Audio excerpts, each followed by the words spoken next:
Kaibigan, marami po nagtatanong sa akin, paano maging healthy ang kidneys natin? Paano daw aalisin yung mga bato, yung mga dumi sa kidneys natin?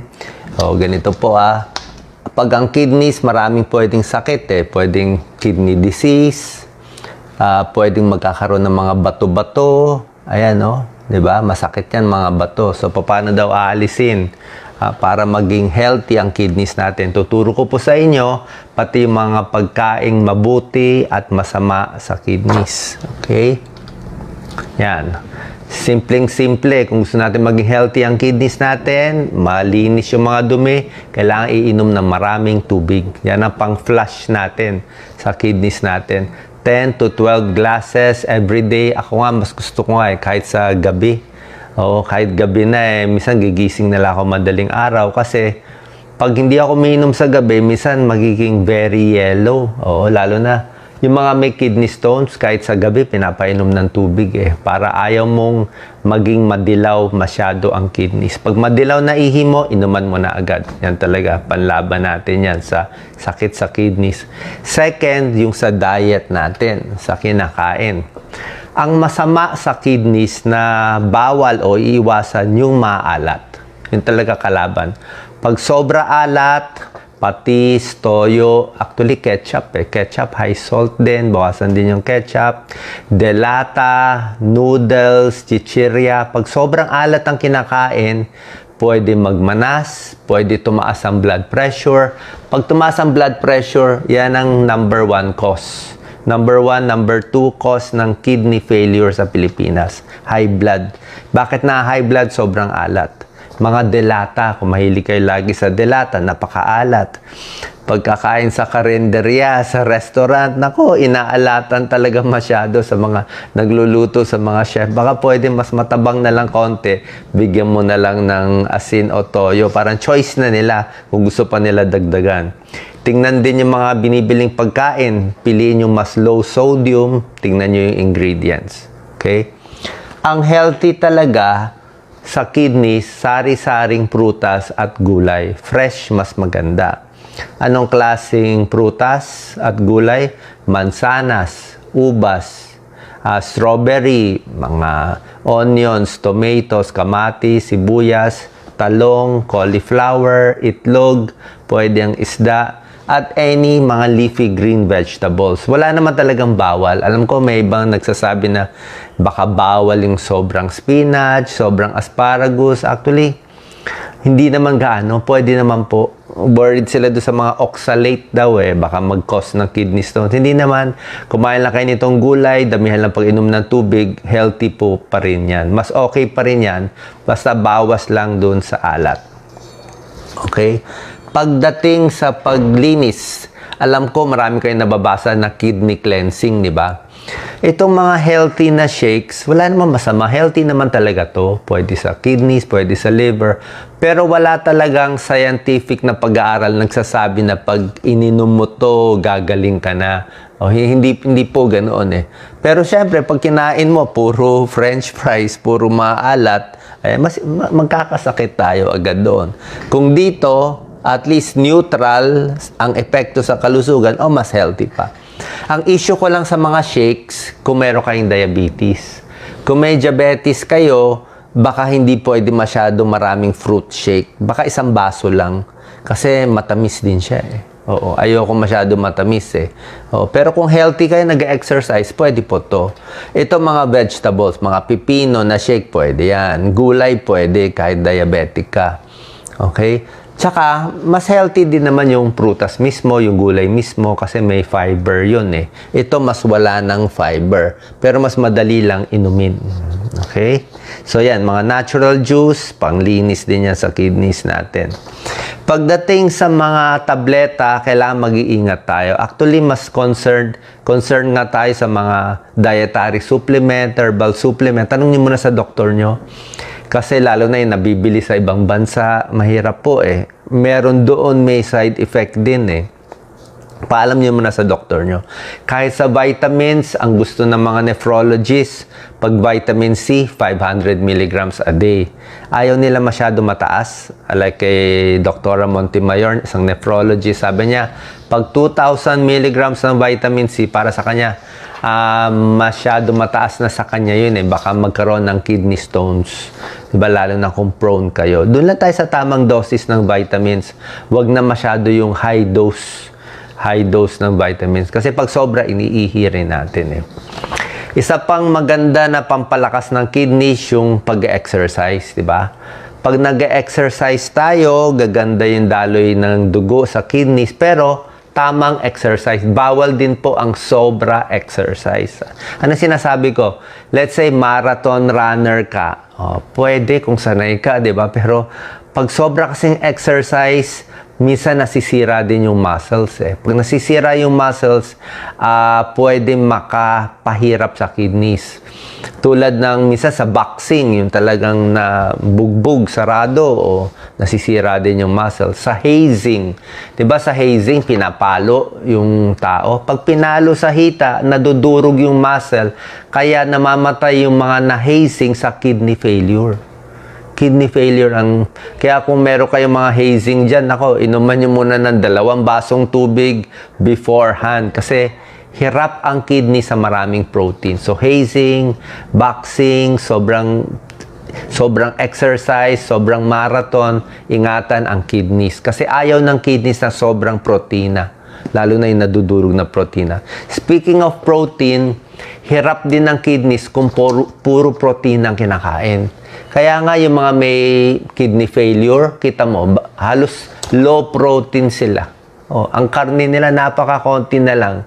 Yung mga nagda-dialysis o malapit na mataas na creatinine, sasabihin sa kanila yung karne, hiwain mo na lang na maliliit-liit kasi maraming protina, hirap yung kidneys. Lalo na kung may diferensya na. Ngayon kung healthy pa kayo, pwede naman kumain ng protina, wag lang siguro yung puro karne na lang kinain, wala nang carbohydrates, 'di ba? O hindi rin po maganda. Hirap yung kidney sa protein eh. Kaya tama-tama lang. Okay? Quit smoking, sigarilyo, masama.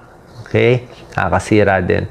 Pagdating sa gamot, para sa akin, safe yung gamot sa high blood at diabetes. Kasi ang number 1, number 2 cause, bakit ba nasisira ang kidneys natin? Number 1, may diabetes yan, di ginamot, nasira ang kidneys after 5 years, nag-dialysis. May high blood, nakakasira ng kidneys.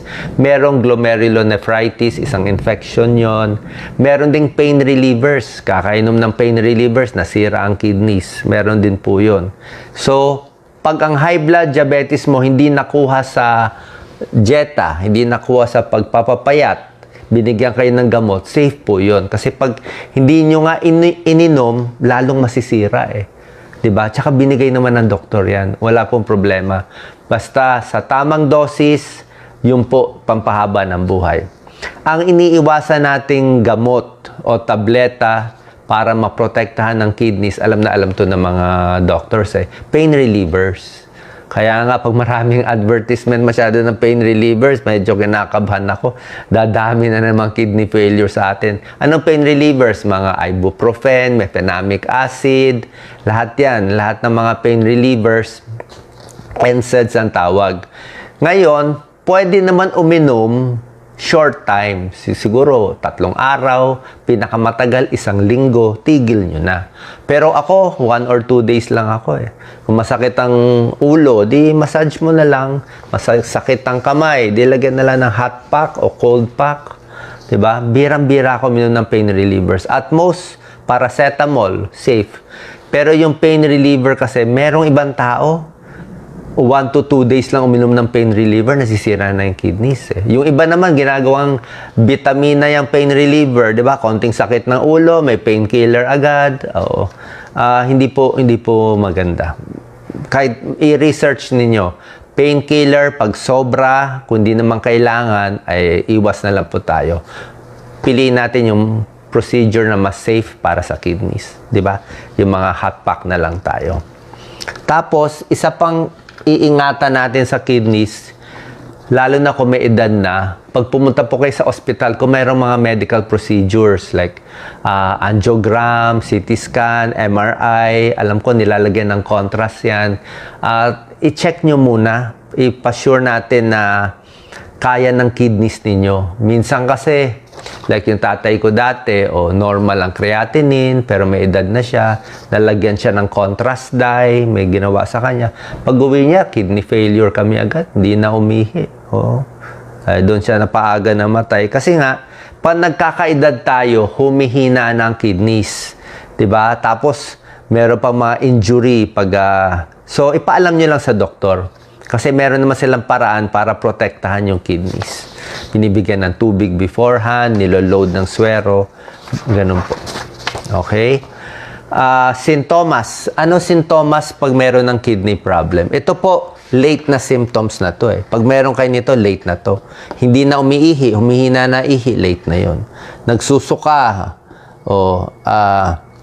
nangangati, nagmamanas na, nahihirapan huminga, yan, namamagana yung mukha, late na to. Ang early is, pag early, wala pa ganong symptoms eh. Magkaka-symptoms lang kung malala na eh. Ganun ang problema dito.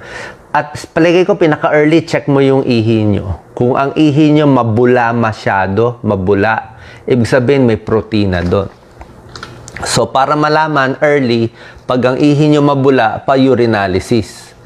Oras na may protina sa ihi, bad sign yon. Kailangan pa-check na tayo sa kidney doctor at nephrologist. Yan, oras na may protina.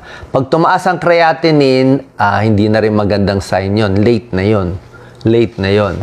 Kasi nga, oras na tumaas ang creatinine, halos may sira na yung kidneys eh. Oo. Ang unang stage, nagkakaroon ng protina. Ba't nagkakaroon ng protina sa ihi? Diabetic, high blood, hindi nagagamot. Sisira ang kidneys, tumatapon yung protein eh. Okay? Pag kidney stones naman, kidney stones, sobrang alat, matatamis, toyo, bagong, di ba? Dito, sa likod naman ang sumasakit. Napakasakit ng kidney stones. Ako, naka-kidney stones na. Kasi tinipid ko lang inom ko ng tubig. Nung resident ako ayoko punta sa CR. Ang dami ko pasyente tinitingnan. Di ako gano'ng uminom. Yan, na-kidney stones tuloy ako. So, magtiyaga na lang kayo sa kakapunta sa banyo. Wala pong choice eh. Talagang kailangan uminom tayo ng tubig. Lalo na sa Pilipinas. Tingin ko, stone former tayo sa Pilipinas. Chronic kidney disease, high blood, diabetes, glomerulonephritis. Yan ang top 3 causes. Nahirapan umihi, namamaga. Pag hindi natin ginamot to, tumataas ng creatinine, ito yung kinakatakot natin, dialysis. Kidney transplant na lang makakatulong sa atin. Napakamahal niyan po. Sobrang mahal. Okay?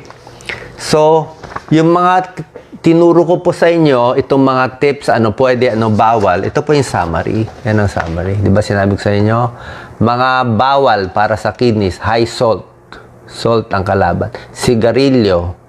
Ito, sobrang kape. Siguro kung 6 na taas ang kape, sobra na. Sigarilyo, kulang sa tulog, sobrang stress, hindi umiihi agad, pinipigil ng ihi, kulang ang pag-inom ng tubig, diabetic, high blood, uncontrolled blood sugar. Ito, sinabi ko sa inyo, high protein, masama sa kidneys. Sobrang alak. Ito, sobrang pain reliever. Sinabi ko sa inyo, yan sobrang pain reliever. At kung maraming mga infection sa katawan. Isa pa pala, dapat bawasan ang soft drinks na kulay itim or brown. Okay? Diba may soft drinks na maputi lang, like 7-Up o Sprite. Yan, pwede yun kung gusto nyo. Diba? Tubig nga mas gusto ko. Pero yung dark colored na soft drinks, mas maganda po, iwas na lang or bawas na lang. Lalo na kung may kidney problem o kung may lahi kayo ng kidney disease. Kasi yung mga dark colored, may additive na phosphorus. Pag marami masyado nun, masama sa kidneys eh. O yung iba, ginagawan tubig ang soft drinks eh. Hindi po, tubig talaga ang ang kailangan natin. Okay? So, ito yung summary ng tips ko para maging healthy ang kidneys natin, lalo na dito sa Pilipinas. O, tingnan nyo to ha, 1 to 8, inuulit ko lang. Exercise, tamang exercise lang. Inom ng maraming tubig bago mag-exercise, pagkatapos mag-exercise ha, hindi ma-dehydrate. Control ang blood sugar at high blood. Ito sinasabi ko sa inyo. Ito, timbang, tama lang ang timbang. Huwag masyado maalat ang kinakain. Blood pressure, dapat control. Tinuro ko na sa inyo. Sigarilyo, masama, nakabara ng blood flow sa renal artery. Tubig, napakarami. 2 to 3 liters, 8 glasses to 12 glasses a day, lalo na kung may kidney stones. Napakasakit nito. Pwede mag-kidney failure dito. Iwas sa pain reliever. Ayan, no? Alam naman to na lahat ng mga doktor. Hindi lang na-emphasize. Ayan, no? Kung po pwede, hindi ganun kasakit, wag na lang. Lalo na kung bata ka pa. Baka matsambahan tayo ng kidney failure dyan. At kung meron kayong lahi ng diabetes, overweight sa pamilya, mas maaga tayo magpapacheck. So, ang pupuntahan nating doktor ay nephrologist, kung may kidney problem. Kung may kidney stone naman, urologist. Okay? Sana pa nakatulong tong video natin sa inyong kaalaman. God bless po.